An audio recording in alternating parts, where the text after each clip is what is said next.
하나님 말씀은 예레미야 애가 3장 31절부터 33절까지입니다.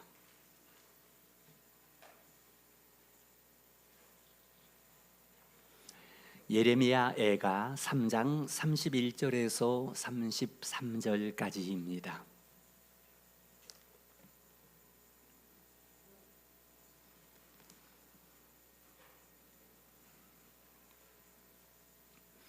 구약성경 1147쪽에 있는 예레미야 애가 3장 31절에서 33절까지 우리 다 같이 한 목소리로 봉독하십니다. 시작. 이는 주께서 영원하도록 버리지 아니하실 것임이며 그가 비록 근심하게 하시나 그의 풍부한 인자하심에 따라 긍휼히 여길 것임이라.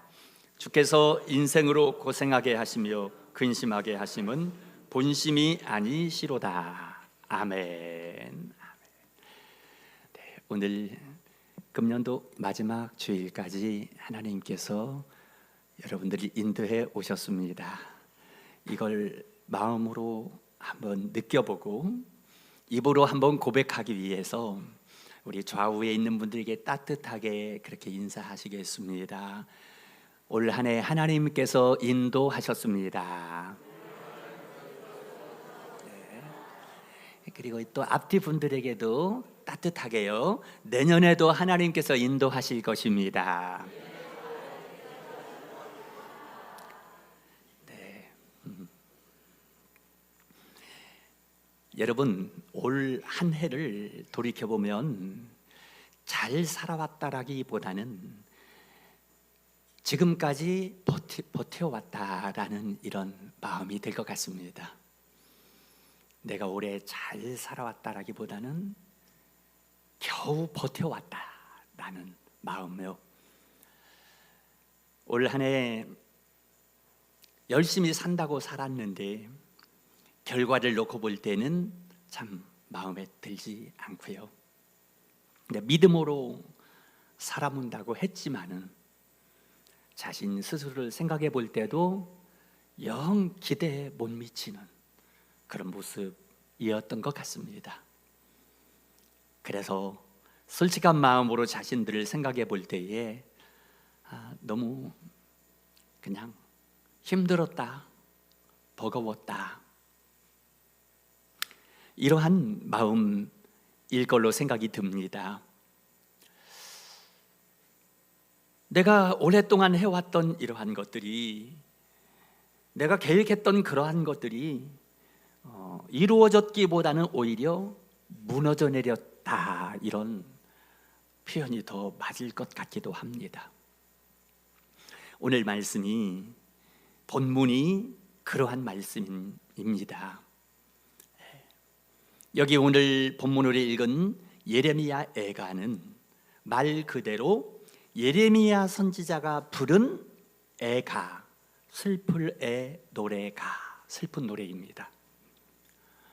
우리는 되게 기쁨이 있을 때 노래를 하는데 요 예레미야 애가는 애가, 슬퍼서 울면서 부르는 노래입니다. 저 스스로 조금 이상한 생각이 들었는데요. 아니, 담임 목사가 한 해를 살고 마지막 주일 설교할 때는 그래도 뭔가 조금 막 희망차고 뭔가 기쁨이 있고 이런 걸 좀 전해야 될 텐데 왜 하필이면 성경 속에 가장 슬픈 노래 예레미야 애가를 설교를 하게 될까? 이러한 이상한 마음이 저에게도 있었습니다. 그럼에도 불구하고 하나님께서는 올 한 해를 다 산 이 마지막 주일에 이 말씀을 이 담임 목사로 하여금 선포하도록 하셨습니다. 거기에 분명한 이유가 있을 것입니다. 여기 예레미야 애가가 기록될 당시에는 그 당시에 이스라엘 나라를 주전 586년에 바벨론이 침략해서 멸망을 합니다. 나라가 멸망하는 건 정말 있으면 안 되는 가장 두려운 일 아닙니까? 그래서 바벨론 군대가 침략하여 예루살렘 성벽을 무너뜨리고 왕궁을 불태워버리고 많은 사람이 죽임을 당합니다. 포로로 바벨론으로 붙잡혀갑니다. 고국에 남아있는 그 일부 사람들, 남녀노소 힘이 없는 그들은 길거리에 퍼져 앉아서 절망에 울음밖에 할 수가 없습니다. 그 모습을 이렇게 한번 보여드릴 수 있을 것 같습니다. 꼭 이런 모습이 아닐까. 이렇게 나라가 점령을 당하고 성벽이 무너뜨려지고 또 불에 타 버리고요, 포로로 끌려가고 남아있는 노인들, 어린아이들, 부녀자들, 엄마 품에 안겨있는 아이는 굶어서 배고파 울고 있습니다. 그리고 엄마 품에 있는 아이가 굶어서 혼이 떠나가고 있다고 예레미야에서 나옵니다.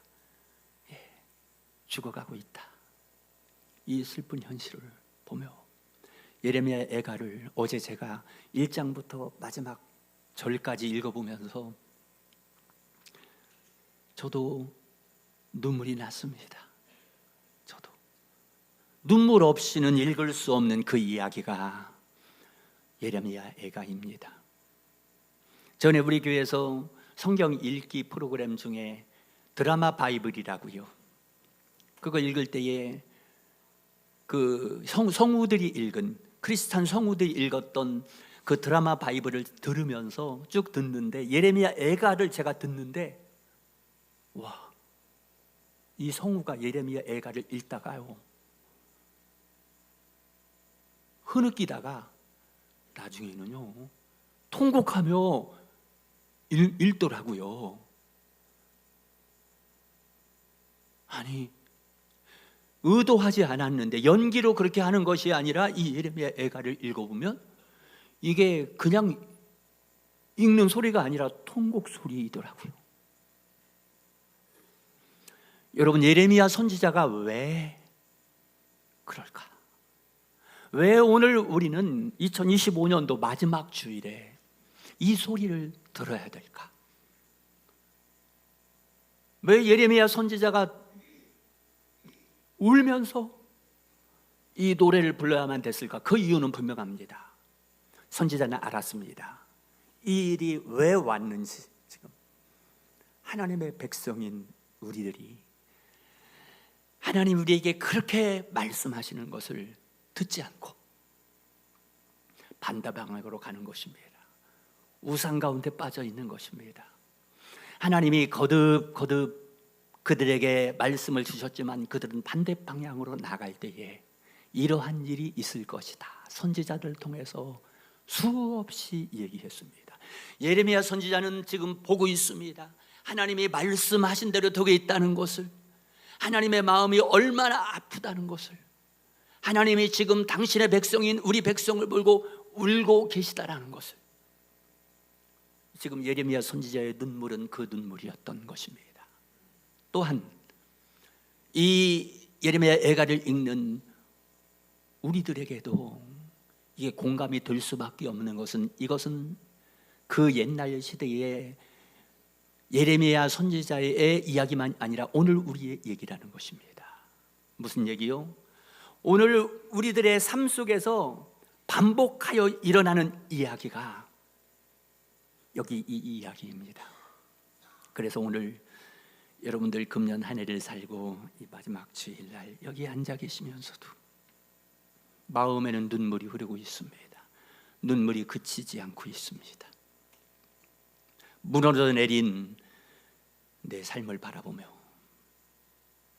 무너져 내린 우리의 가정들을 바라보고,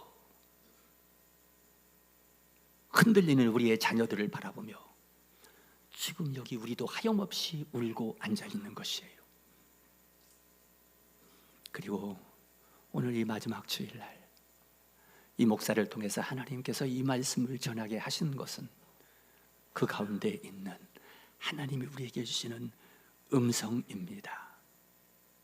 여기에서 저는 한 가지 질문이 떠올랐습니다. 그러면 이 눈물은 무엇입니까? 이 눈물의 목적이 무엇입니까? 도대체 하나님은 우리에게 이 예레미야 선지자에게 보여주었던 이 눈물의 목적이 무엇인지요?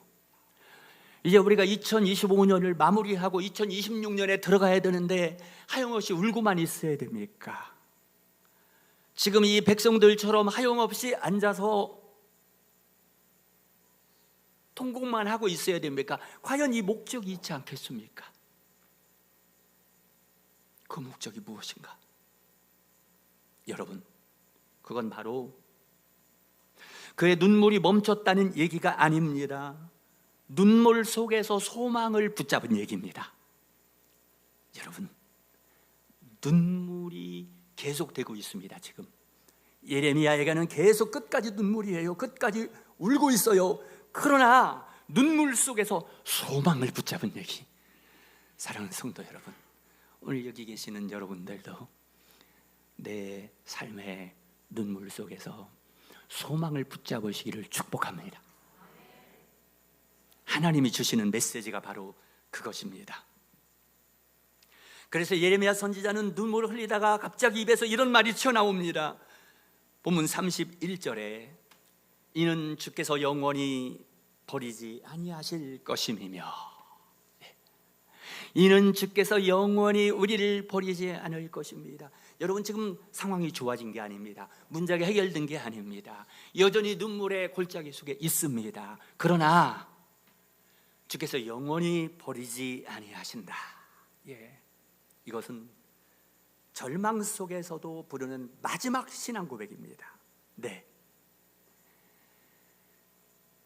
지진이 확 오면은 막 7, 8 강도의 지진이 오고 나서 도시가 완전 무너져 내렸습니다. 모든 건물들이 무너져 내렸고 구조대원들이 출동을 했습니다.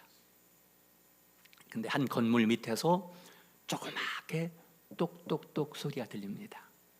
아무도 그 소리를 들을 수 없었는데 구조대원들은 그 소리를 들었어요. 아, 이 소리는 구조 신호이구나.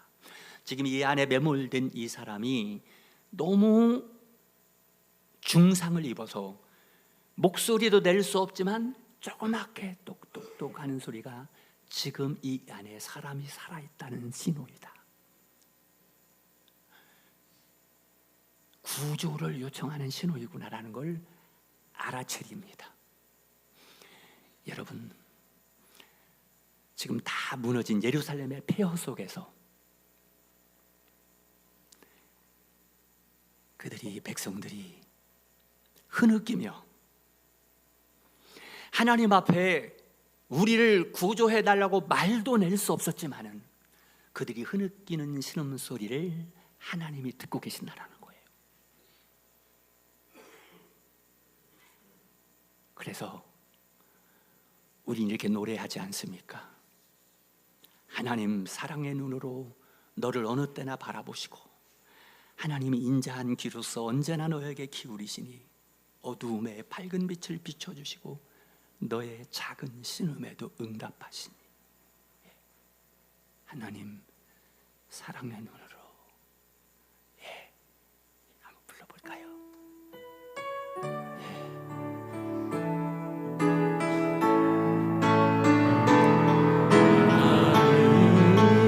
사랑의 눈으로 너를 어느 때나 바라보시고 하나님 인자한 귀로서 언제나 너에게 기울이시니 어두움에 밝은 빛을 비춰주시고 너의 작은 신음에도 응답하시니 너는 어느 곳에 있든지 주를 향하고 주만 바라볼지라.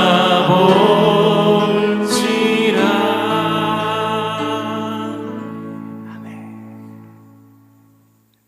네. 어두움에 밝은 빛을 비춰주시고 너의 작은 신음에도 응답하시는, 나의 작은 신음에도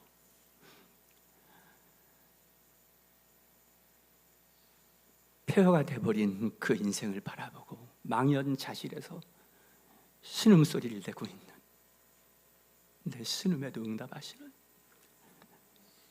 여러분,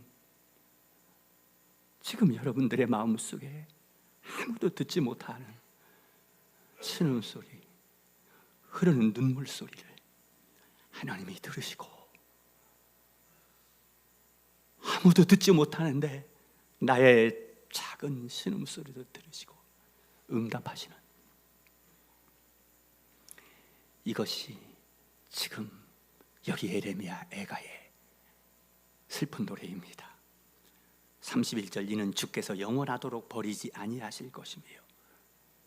그렇습니다. 하나님은요, 징계하실 때는 있지만 버리실 때는 없습니다. 영원히 버리지 않는다.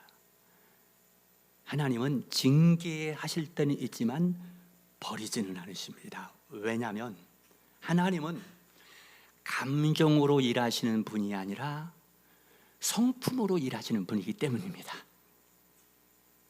사람은요, 내가 사랑한다고 해놓고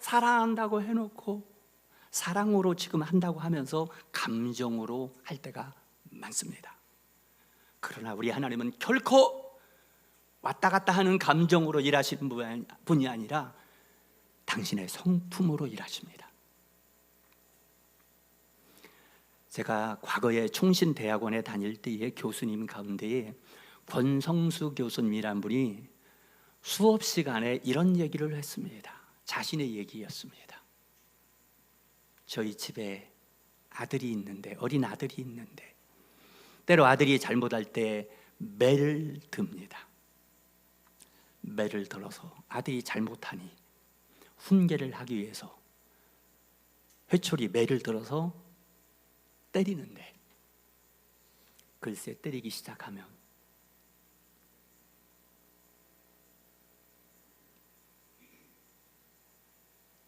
아빠인 내 마음에 감정이 들어가서 막 내려치는데 분풀이를 하고 있는 아빠의 마음을 봅니다. 그러면서 내가 가슴이 쳐지며 내가 사랑하는 내 자식을 사랑의 매를 댄다고 하면서 감정으로 분풀이하고 있는 악한 저의 마음을 보며 가슴을 칩니다라고 하였습니다. 그 이야기를 듣는 저도 저 앞에 앉아 신학생들이요, 고개를 끄덕이며, 왜? 내 얘기네요. 저도 교수님 얘기가 내 얘기네요. 여러분, 우리 인간은 내 자식을 내가 사랑으로 훈계한다고 하면서 매를 드는데 결국에는 감정이 들어가고 나중에 보면 부모의 분풀이를 하고 있는 것이. 여러분, 그러나 하나님은 그게 아니라고요. 하나님 우리 가운데 하시는 모든 일이 감정으로 하시는 것이 아니라, 분풀이가 아니라 성품으로, 하나님의 그 성품으로. 이것을 오늘 여기 예레미야 애가 예레미야 선지자가 보며 지금 하나님의 성품을 우리에게 말하고 있어요. 그게 무엇인가? 여러분, 그게 무엇인가? 몇 해 전에 선한 목자교회의 유기성 목사님의 설교를 듣다가 이런 얘기를 들었습니다. 오래전에 유기성 목사님의 딸아이가 아직 나이가 어릴 때에 뛰어놀다가 넘어져서 눈가를 상처를 입었다고 합니다. 근데 아빠가 놀라서 보니 상처가 너무 깊어서 딸아이를 빨리 안고 병원으로 갔습니다. 병원의 의사가 진찰을 해보더니 얘기합니다. 이 아이 상처가 너무 깊어요. 빨리 꿰매야 합니다. 근데 문제가 있습니다. 아이가 너무 어리고 안구 옆에 상처가 깊어서 마취를 할 수 없습니다. 마취하면 이 아이가 위험하니 마취 안 하고 꿰매야 되겠습니다. 아빠가 딸아이 머리를 꽉 붙잡으세요. 아빠인 목사님이 딸아이 머리를 꽉 잡았습니다. 드디어 의사가 바늘을 가지고 실을 가지고 마취하지 않고 목사님 딸아이의 상처를 꿰매기 시작합니다. 그 순간에 이 아이는요, 비명을 지르며 죽는다고, 제발 나 좀 살려달라고 아우성을 칩니다. 그러나 아빠는 이 아이를 꽉 잡아야 되기 때문에 머리통을 꽉 잡고 있는데, 비명을 지르던 딸아이가 눈을 힐끗 뜨더니 아빠의 눈하고 마주친 거예요. 그 순간에 딸아이가 눈으로 아빠한테 얘기합니다. 아빠, 왜 이러는 거예요 지금? 아빠, 이러면 안 되잖아요. 아빠가 왜 나를 죽이려고 해요? 아빠, 이러면 안 되잖아요. 라고 원망의 눈빛을 보내는 거예요. 그때 이 아빠 목사님은 얘기하더라고요. 가슴이 찢어지는 것처럼 아팠다고요. 그리고 마음속에서 이 말이 계속 마음으로 나오더랍니다. 얘야, 사랑하는 딸아, 네가 지금은 모르지. 아빠의 마음을 모르지. 아빠가 너를 지금 죽이려는 것이 아니라 너를 살리려는 거야. 아빠가 너를 아프게 하려고 하는 것이 아니라 아빠가 너를 지금 고치려고 하는 것이야. 너가 지금 어려서 아빠의 마음을 모르지만 조금 크고 나면 알게 될 것이란다. 이 말이 계속 나왔대요. 그러면서도 딸아이의 이 꼬매는 이 머리를 안 잡으면 크게 다칠 수 있기 때문에 꽉 끝까지 잡고 있었더라고 이 일을 하더라고요. 여러분, 이 이야기가 오늘 이 이야기예요. 본문에 예레미야 선지자가 보고 있었던 그 모습, 하나님 아버지는 이 백성들을 버린 것이 아니라고 하잖아요. 죽이려고 하는 것이 아니라 지금 살리고 있는 것이라고요. 아프게 하려고 하는 것이 아니라 고치고 있는 중이라고요. 여러분, 우리는 그렇게 얘기합니다. 하나님 왜 그러세요? 하나님이 저 사랑한다고 했잖아요. 그런데 왜 나 죽이려고 하세요? 왜 그러세요, 하나님? 도대체 왜 그러세요? 왜 나를 죽이려고 하세요? 살려야 되잖아요, 나를. 하나님이 말씀합니다. 그래, 내가 너를 지금 죽이려고 하는 게 아니라 너 살리고 있는 거야. 너를 아프게 하려고 하는 것이 아니라 너를 고치고 있는 중이야 라고요. 그러면서 이 아빠가 마음으로 울면서 딸아이의 머리를 꽉 잡고 있는 것처럼 여러분, 하나님의 자녀들인 여러분들을 하나님의 손으로 꽉 잡고 계셔요. 지금요. 네가 내 마음을 지금은 모르지. 그래서 원망하지. 왜 그러냐고 하지. 아니야. 좀 지나면 알게 돼. 내가 너를 꽉 붙잡는다. 잘 참아라 라고 말씀하시는, 그게 오늘 예레미야 애가의 현실입니다. 그래서 오늘 목사로 하여금 여러분 솔직하게 얘기하게 하는 거예요. 왜? 여러분들의 삶 속에 지금 울고 있기 때문에, 너무 아파서 비명을 지르고 있기 때문에, 하나님 왜 나 죽이세요? 막 죽는 것 같아. 근데 죽는 게 아니에요. 여러분, 죽이는 게 아니에요. 하나님이 오히려 살리는 것이고 하나님이 오히려 고치는 과정이에요. 네, 여러분, 우리는 흔히 그렇게 말합니다. 형편이 나아지면 희망이다. 이 문제가 해결되면 소망이다 합니다. 그러나 여러분, 하나님은 말씀합니다. 아니야, 희망은 결과가 아니야. 희망은 하나님의 마음이야.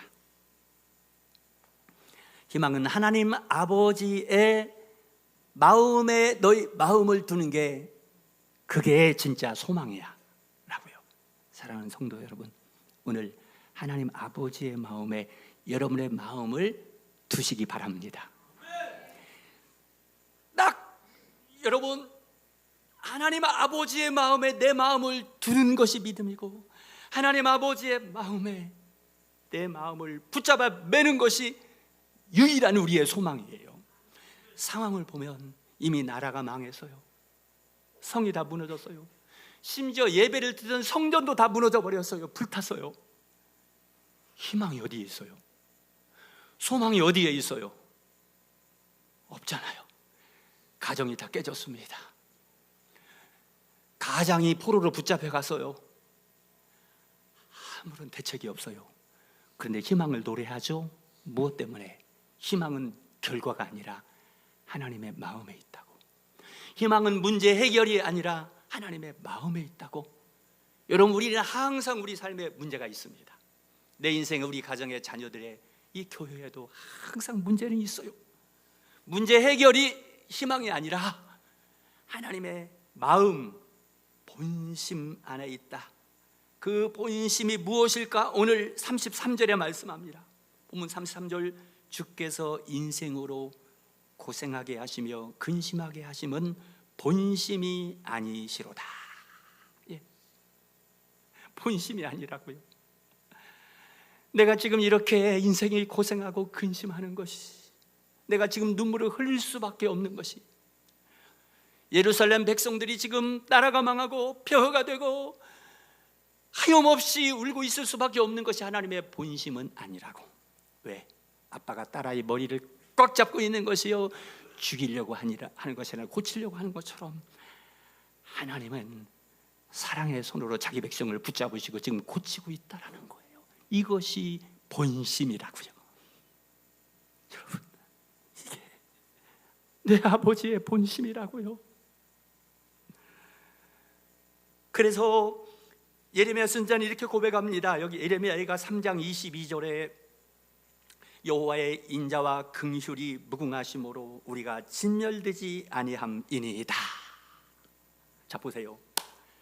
우리 하나님 아버지의 본심이 뭐라고요? 여호와 하나님 아버지의 인자와 긍휼이 무궁하심으로. 하나님은 감정으로 일하지 않고 성품으로 일한다고 했죠. 하나님의 성품이 뭐라고요? 하나님의 인자와 긍휼이 무궁하신 것이 하나님의 성품입니다. 그리고 우리를 향하신 하나님의 본심, 본 마음이십니다. 그래서 저는요, 예레미야 애가를 읽어보며 섬찟한 느낌이 드는 건, 만약에 우리나라가 망하면 어떻게 될까? 과도한 염려죠. 어떻게 될까? 예레미야 애가에 나와 있는 현실이 우리 현실이 되는데, 그러면서 저는 섬찟하면서 나는 살 만큼 살았어 이제. 그런데 내 다음 세대는 어떻게 될까? 오늘 여러분, 우리 다음 세대가 여기 있는데요, 중고등부 학생들, 우리 유초등부 아이들, 여러분 사랑하는 자녀들, 우리 손주들은 어떻게 될까? 이런 마음이 있잖아요. 근데 하나님 말씀합니다. 너의 현실이 절망적으로 보여도, 너희 다음 세대가 걱정이 돼도, 그러나 여호와의 인자와 긍휼이 무궁하심으로 우리가 진멸되지 아니함이니이다. 하나님의 마음을 생각할 때에 비록 우리가, 여러분, 그런 일이 일어나면 안 되지만은 어떤 일이 우리 앞에, 우리나라에, 여러분 우리에게 다가온다 할지라도 하나님의 인자와 긍휼은 무궁하기 때문에 우리가 진멸되지 않고 멸망되지 않게 된다는 것, 여러분 믿으시기 바랍니다. 그리고 거기에 소망을 두는 거죠. 거기에다가요. 여러분, 이제 새해를 앞두고 있습니다. 새해가 온다고 우리의 상처가 다 사라지진 않습니다. 새해가 온다고 우리의 문제가 더 없어지지 않습니다. 새해에도 계속 나의 문제는 있을 것입니다. 여러분들의 상처는 그대로 있을 것입니다. 그러나 하나님은 우리에게 소망을 말씀하고 계십니다. 왜요? 우리의 소망은 내 눈으로 보이는 현실에 있는 것이 아니라 하나님의 본심에 있다고요. 다시 한번 오늘 말씀을 맺으면서 여러분 하나님의 본심에 여러분의 마음을 꽉 두실 수 있기를 바랍니다. 나는 너를 결코 버리지 않는 거야. 지금 너의 고통은 내 본심이 아니야. 너를 치료하고 너를 고치는 거야.